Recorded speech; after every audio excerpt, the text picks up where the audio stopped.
Notre Dame de Namur from Ohio was killed by the hired gunmen of greedy ranchers in Anapu, Pará, Brazil.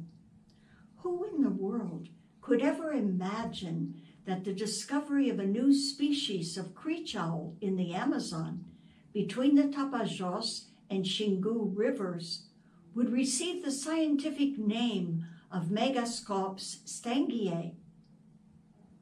I like to think Dorothy would find this absolutely fascinating and such a joy.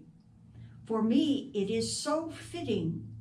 It is symbolic of her life, her insistence on struggling against deforestation and the effects on both animals and humans, especially those made poor. She often wept when she heard a monkey crying because there was no more canopy left in a forest that had been home to them for centuries. Nature was home to Dorothy, and I remember when visiting her, we would sit outside at night to contemplate the sights and sounds, the music of the forest. For me, this nocturnal creature is symbolic of Dorothy's life. Its piercing call, its depth perception, and the fact that it faces extinction due to deforestation all reflect why Dorothy was so passionate about protecting the rainforest. Dorothy would be so energized knowing that scientists who work with biodiversity and discover new species thought to remember her in the naming of this precious owl. Long before we began to hear about the interconnectedness of all of creation, Dorothy was immersed in that belief. Her world was always interconnected.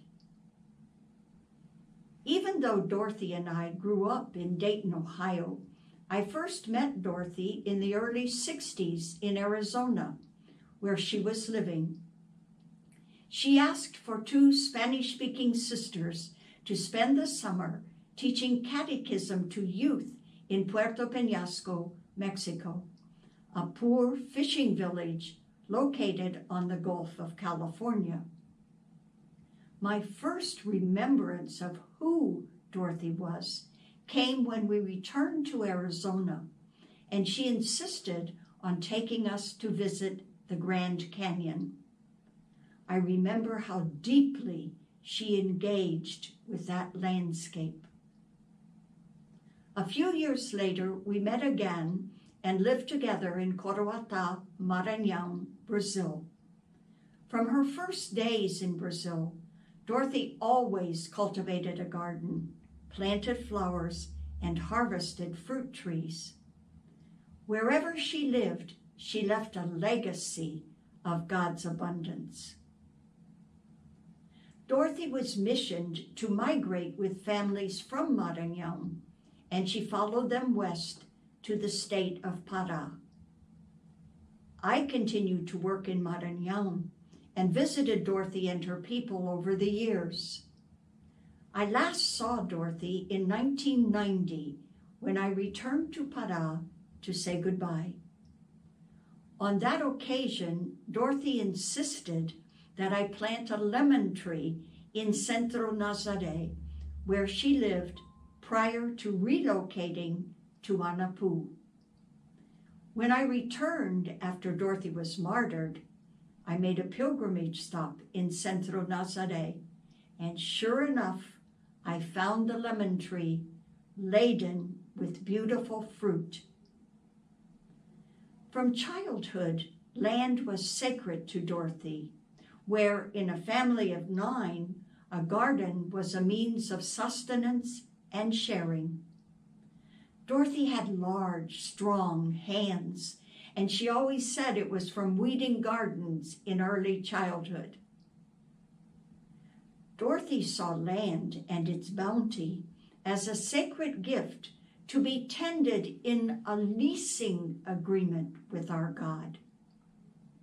In her deep spirituality, Dorothy gave herself totally to working alongside farm families as they discerned God's plan for them. They grew in awareness of their rights and how to use land in sustainable ways.